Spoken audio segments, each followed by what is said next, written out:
There is a lie built into the surface of a river, not a cruel one, just the oldest trick moving water knows. It looks the same today as it looked when you were a kid throwing rocks off the same bank.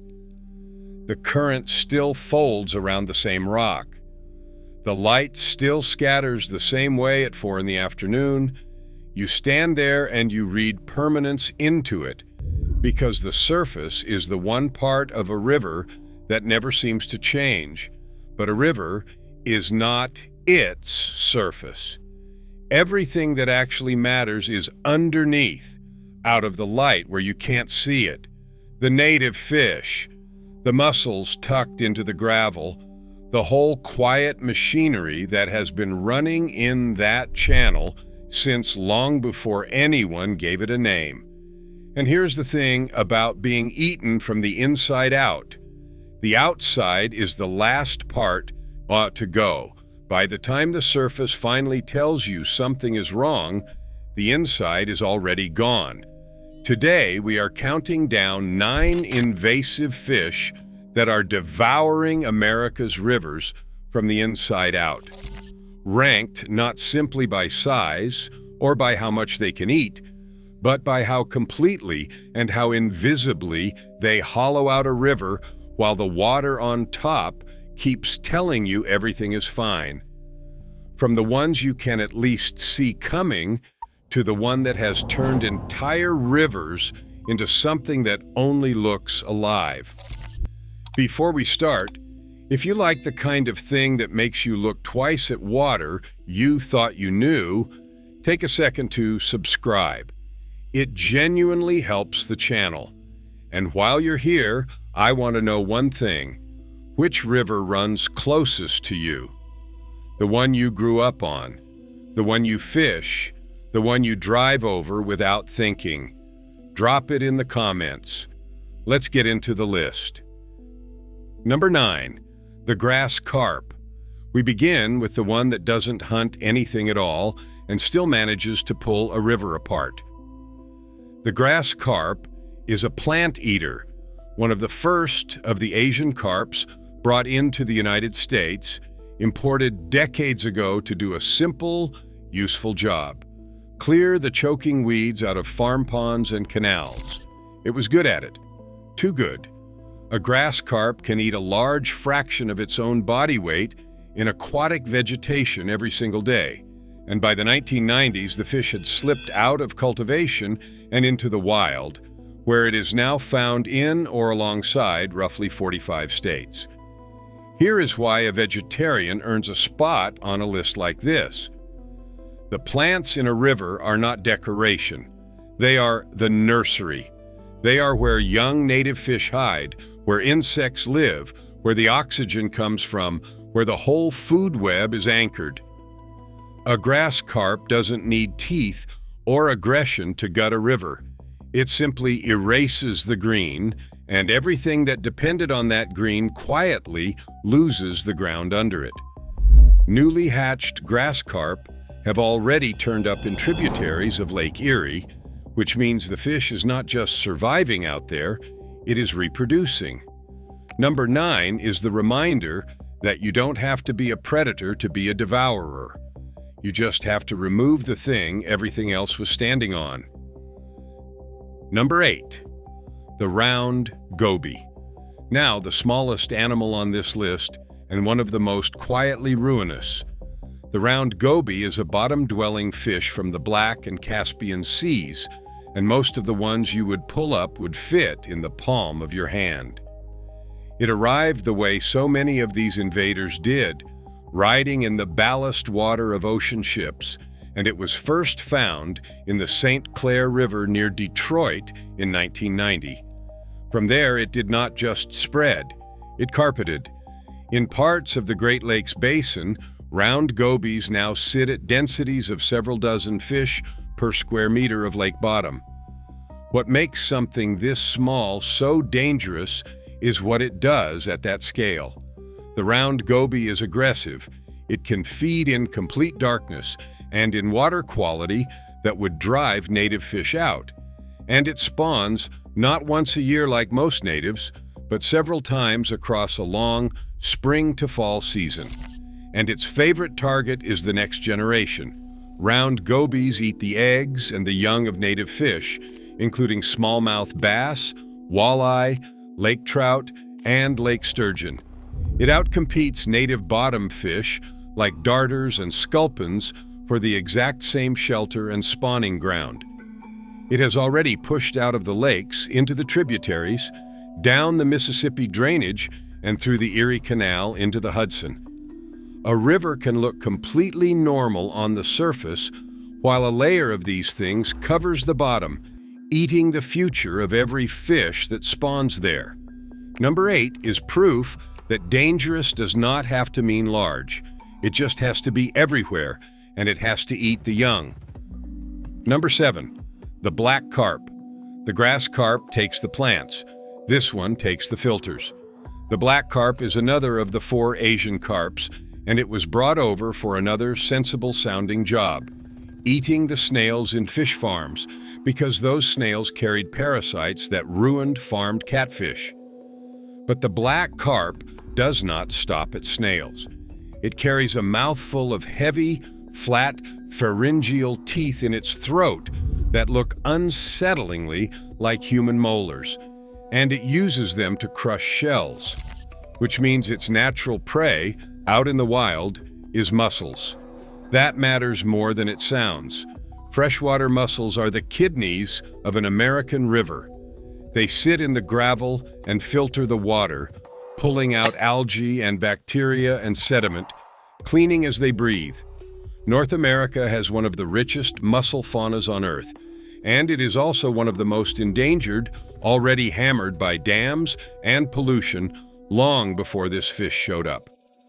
A black carp can grow past 3 feet and well over 100 pounds, and it moves through that already fragile community, crushing and swallowing. For years there was hope the black carp hadn't truly taken hold. Then, in 2022, the U.S. Geological Survey confirmed the thing everyone had been dreading.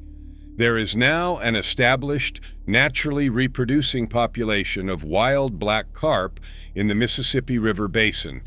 Number 7 is the fish that eats the organs a river uses to keep itself clean. Number 6, the northern snakehead. Now the one that reads like something out of a bad dream, except it's real, and it's been in the mid-Atlantic for over 20 years. The northern snakehead is a long, mottled, snake-patterned predator native to China and Korea, and it does something most fish simply cannot. It breathes air.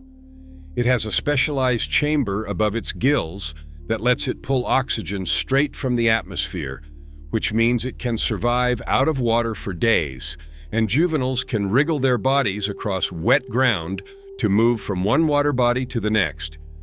A fish that can leave the river when it wants to is a very hard fish to contain.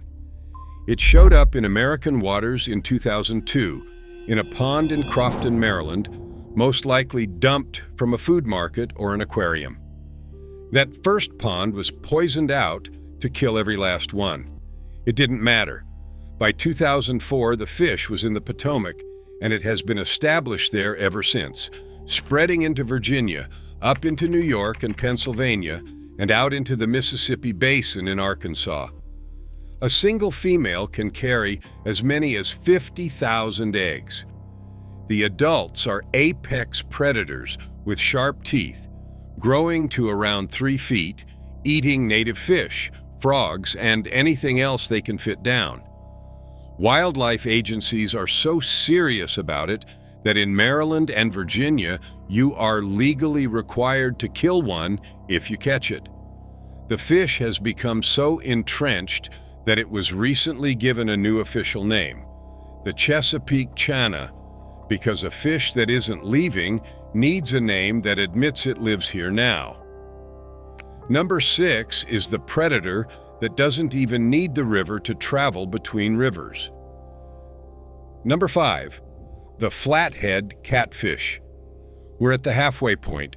If you're still with me, you're clearly someone who actually wants to know What's moving under the water you swim in and fish in.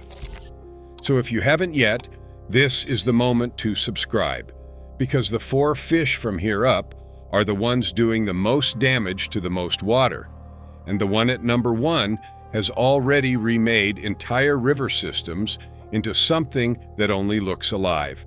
Now, to a predator that fisheries managers on the East Coast have started calling a sleeping giant. The flathead catfish is native to the Mississippi, the Mobile, and the Rio Grande drainages where it belongs and where the ecosystem knows how to hold it. The problem is everywhere it does not belong. Introduced into Atlantic coast rivers for anglers who wanted a big fish to catch, the flathead has turned into one of the most effective invaders in the country. It is the most carnivorous of all the North American catfishes, an ambush hunter with one of the largest mouths of any freshwater fish on the continent, and once it settles into a river, it climbs straight to the top of the food chain. In Pennsylvania's Susquehanna River, where it was first detected in 2002, the flathead now grows past 4 feet and near 70 pounds, and in other rivers it can top 100 pounds. Researchers who opened up the stomachs of Susquehanna flatheads found the remains of roughly 50 different species inside, everything from crayfish and minnows to prized sport fish like smallmouth bass and walleye. In Georgia, wildlife crews pulled 64,000 flathead catfish out of a single river, the Saddle, over less than a decade, trying to protect the native fish being erased beneath them. Food web models for these invaded Atlantic rivers predict that once flatheads establish, native fish biomass can fall by as much as half. Number 5 is the quiet giant that turns a whole river into its personal hunting ground and does it almost entirely out of sight. Number 4, the bighead carp. Now the first of the 2 fish that don't eat other fish at all and are somehow more dangerous for it. The bighead carp is a filter feeder, a massive one capable of reaching around 110 pounds, with a huge head, a giant gaping mouth, and eyes set strangely low on its face. It doesn't hunt.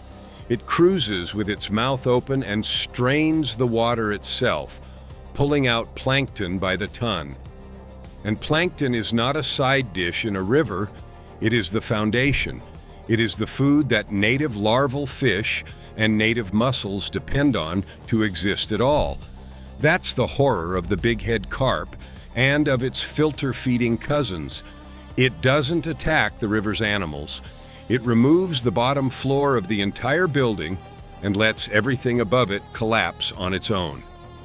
Imported in the 1970s to clean algae out of aquaculture ponds and wastewater lagoons, the bighead escaped into the Mississippi Basin during floods and spread through the great rivers of the middle of the country, and it lays hundreds of thousands of eggs at a time. So where it takes hold, it takes over. It is one of the main reasons there is now a barrier costing well over $1 billion going up outside Chicago, because if the bighead and its relatives reach the Great Lakes, biologists fear they could starve out native species across the world's largest freshwater system. Number 4 is the fish that devours a river not by biting, but by quietly eating the very bottom of its food chain out from under everything else. Number 3, the blue catfish. Now the animal that has done to the Chesapeake Bay's rivers what almost no other single species has managed anywhere. The blue catfish is the largest catfish in North America, a fish that can exceed 100 pounds and live 20-some years. And it is native to the Mississippi, Missouri, and Ohio basins, where it's a respected game fish.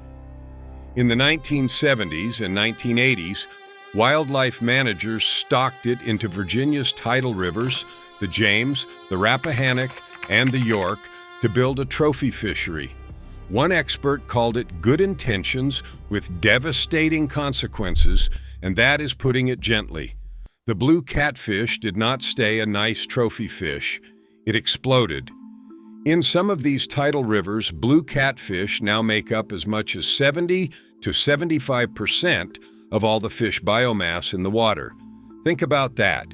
3 out of every 4 pounds of fish in the river, one invader, and it eats across the entire water column and eats nearly everything. Menhaden, shad, river herring, striped bass, blue crabs, even young endangered Atlantic sturgeon. One study on the James River estimated that in a single 12-kilometer stretch, blue catfish were eating more than 2 million blue crabs a year. And here is the part that makes it almost impossible to stop. Unlike most catfish, the blue can tolerate the brackish, saltier water of the open bay.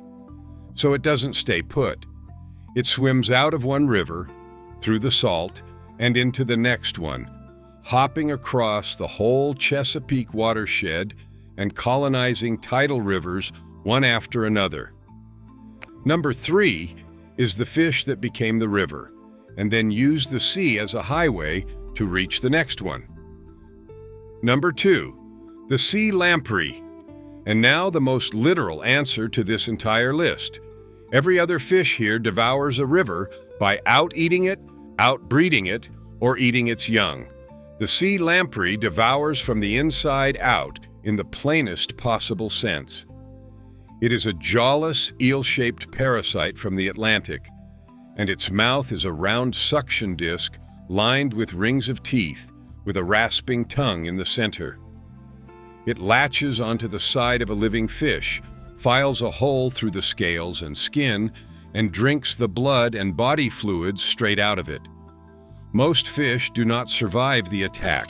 Roughly 1 in 7 does.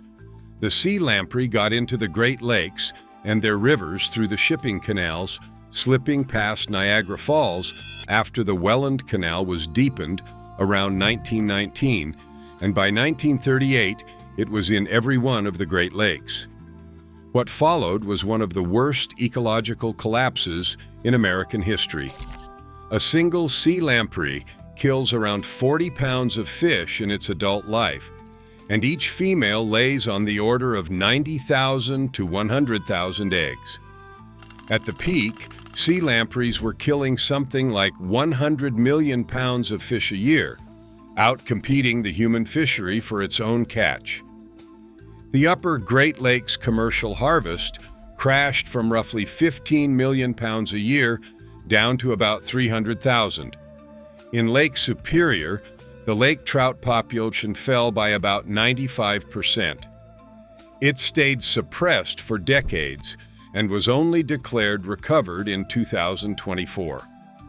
The only reason the sea lamprey is controlled at all today is a relentless, unglamorous 70-year war of stream poisons, barriers, and sterilized males that has to be refought every single year, because the moment the effort lets up, during the pandemic it briefly did, the lampreys come surging back.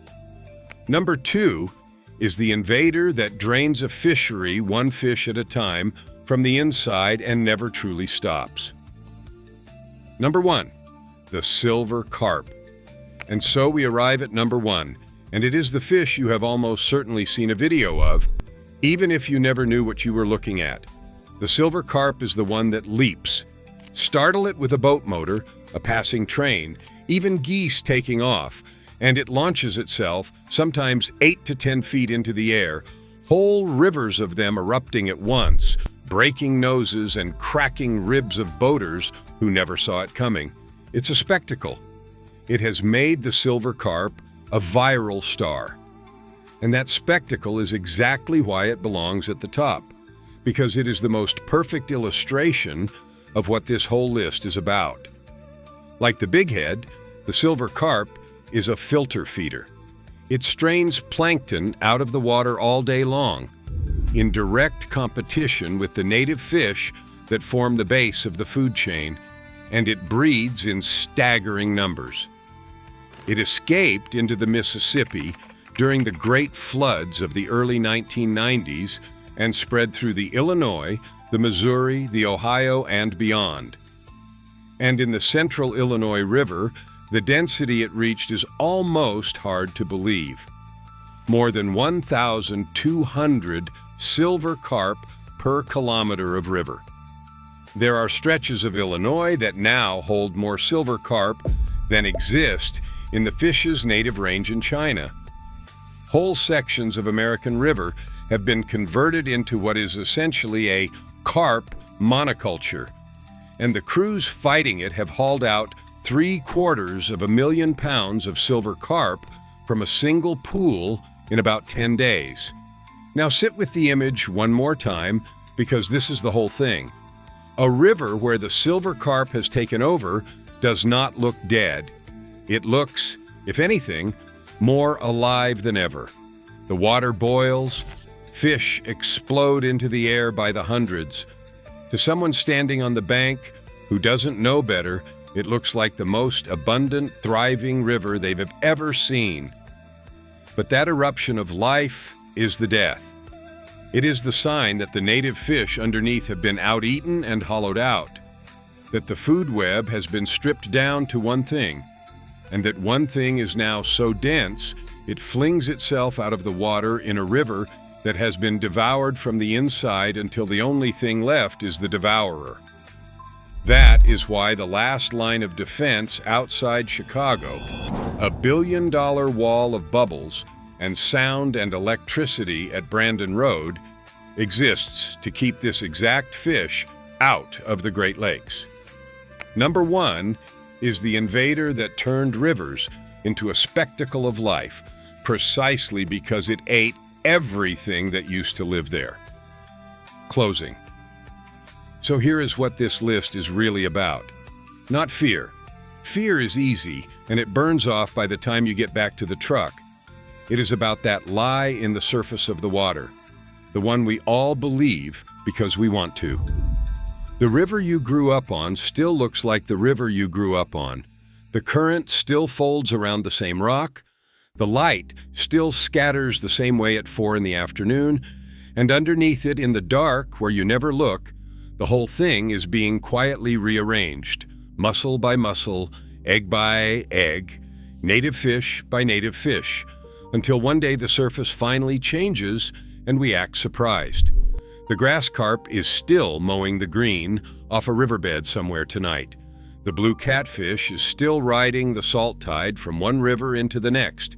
And out in the middle of the country, on a river that looks more alive than it has in a generation, the water is boiling with a fish that is only there because everything that used to be there is gone.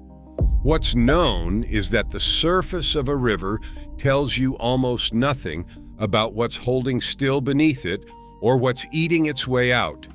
The water looks the same whether or not you're paying attention. It has always looked the same. That was never the part you were supposed to trust.